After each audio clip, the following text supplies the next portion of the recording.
Is real learning choosing the right answer? Stick around, that's what I'm talking about today on the Parent Teacher Bridge. Hi, I'm Rebecca, and welcome to the Parent Teacher Bridge, where you can find the ideas and resources you need to empower you to be your child's most influential teacher. And today I'm talking about what is real learning? Is it choosing the right answer? Often that's the idea we get caught up on when we are helping our children with schoolwork. Did they get the wrong answer? Did they get the right answer? And we come home with graded papers and we go over those and the cycle continues. But is that real learning? Is that all there is to it? Before we begin, please click like and subscribe, and along the way, leave a comment or question. Well, what is real learning? Do you know what your child is learning in school right now? Are you seeing growth at home in their learning? I hope that you are. But unfortunately, many parents that I speak with are either in one of two categories. Either A, they're not plugged into what is being taught and how it's being taught because their child is making good enough grades and they're not concerned. Or B, they're struggling so much to help their child improve their grades on what I would call unfit assignments and tests. Now, what do I mean by unfit? Well, here are a few of the things that I am seeing through some of my tutoring students that I help on a weekly basis. It's basically assignments that a child is not really academically ready for. It might be an assignment that's written at a higher reading level than what the child is, so it really makes it difficult to assess how they're doing. It could be something that's written in a very tiny font or maybe not much spacing and it's just hard on the eyes to read. It could even be something as simple as a poor copy job. I've seen that as well. Teachers are trying to save money and they're copying pages from, a magazine or whatever. They didn't have the money for a subscription for the entire class, things like that. And they're just not being picky about their copies. That can affect a child's grades, especially a child that has any particular learning disability or even a problem with their eyes. And here's the thing, the child isn't only expected to read what's on the page, but they're expected to analyze it, answering all sorts of multiple choice questions about it. And seeing some of those, I can tell you they are in fact designed to try to trick the child instead of simply assessing, did the child get the gist of the passage? Did they really comprehend what the passage was about? Now, long story short, what ends up happening is these children end up getting lots of D's and lots of F's slapped up on the top of the page, getting it on a weekly basis, and it doesn't take them long for them to start hating reading or start hating school. Now, I have no problem with digging deeper into the text. A lot of places call that close reading right now. But the problem is, if the text is too high of a reading level for that particular child, it's not really helping. It's at a frustration level. And that is a lot of what I'm seeing right now with some of my tutoring students that are coming to me. And I find myself asking, okay, if the child is not fluent in this passage, how can they ask them all these other deeper questions about it? And why can't we just teach the children how to, read? Let's just learn how to read. Real reading, of course, is the ability to read something, understand what it was about, and answer some simple questions about it. It's not necessarily navigating through all sorts of confusing, multiple choice type questions. Some questions are even asked with certain vocabulary the child doesn't even understand. So the child may understand a passage, but if the question was asked with certain vocabulary or in a certain way that the child is not used to, they're going to get the question wrong, even though they actually understood the original passage. There's just so much confusion that I see going on and frustration building in the children as well. Now, leave a comment below if your child has experienced anything like this in school. I know some of you guys watching, your children are in public or private schools. Some of you are homeschooling your children. I homeschool my children. I was a teacher in private and public schools, so this is not altogether unfamiliar to me. I do know what I'm talking about here. But but there are some things that I just simply disagree with that I see going on in schools. Now, I started teaching back in 2002, and I can tell you that through my teaching career, it was not always like this. It feels to me like something has changed regarding some of the standards.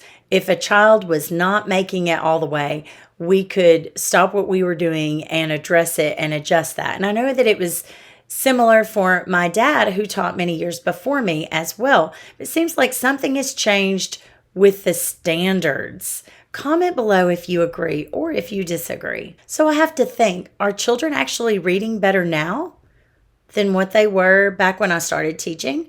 Are children reading better now than what they were when you were a child or when I was a child? I even talked to some grandparents of children that are in school right now, and I can tell you without a doubt, even though they may have not taught as difficult of material at a younger age than what they're doing now, it seems like they were less confused and they were more confident in what they were learning. All in all, in a nutshell, I would have to say that some of the curriculum standards that I'm seeing presented in elementary school, I feel like they are being presented prematurely. I know that in my own homeschooling experience that I can do the basics of reading, writing, and arithmetic. And my children get plenty of playtime, but I can tell you they are not suffering academically because they have mainly gotten the basics and they've gotten plenty of free time to experiment, play, pretend, be creative. I don't see them suffering academically, and on a weekly basis, I am seeing them compared to children coming from the public school system and even some of the private schools. Let's say it a little bit more plainly. If some of these more difficult skills were presented a little bit later in the child's learning experience, I feel like the child would grasp the material easier and more quickly, and also be a little bit more confident because they are ready for it. It's being presented at a developmentally appropriate time. So what you have is younger children that are struggling with being fluent, decoding and sounding out basic words, and yet they're being asked to deeply analyze some passage that is far above their reading level. And I see that as a waste of time. Why can't we work on them simply learning to read, learning how to decode these longer words, practice becoming fluent, practice loving learning and loving to read before we simply get into all of these deeper standards. Now, I'm not saying that fluency and phonics aren't being taught, but I am saying they do need to be mastered with these children before you move on to other standards. So I have to ask, why do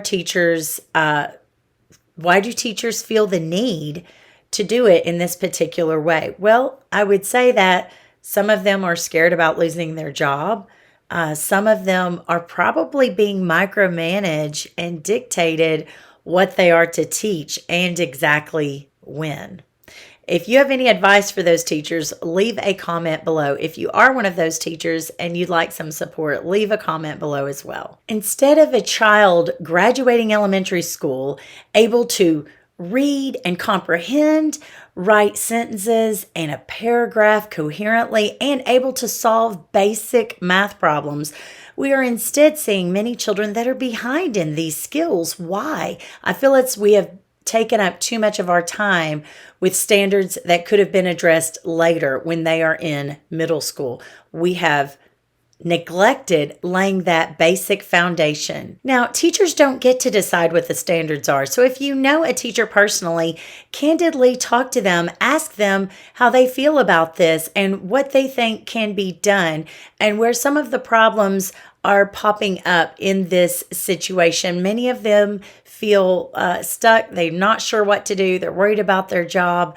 Talk to them and ask them how you can help. One piece of data you might want to find out is, what is the general reading level of your child's grade, of your child's class? What is the average? You don't have to know secret information on children that are not your own, but you can ask for, what is the average reading level for the children in my child's class, for the kids in school who are leaving the elementary school? How are they generally doing?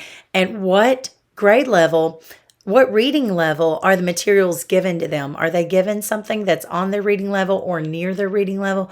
Are they given something that's a lot more complicated that they may not be ready for and not fluent in? Now, aside from reaching out to your child's school, your child's principal, and importantly, your child's representatives to let them know some of the difficulties that we are having in the education system, one thing you can do at home is to take matters into your own hands. If your child is struggling with many of these things, it's likely because they are deficient in basic skills such as reading and decoding, sounding out these words and making sure they are accurate, making sure they're not skipping words, making sure that they are saying every sound that's represented in the word. And practice at home out loud with a parent. There's just no substitute for that. If you can get in 10 to 20 minutes a day, and when you don't, make up for that lost time on the weekend, I promise that you'll see improvement with that. Is there anything else that you would like to add? Be sure you leave it in the comments section. And if you have a struggling reader, be sure to check out my 5 quick tips to immediately improve your struggling reader. And head on over to the stores section of my website, theparentteacherbridge.com, where you will find more information on resources and even some of my courses for struggling readers. Remember, you are your child's most influential teacher.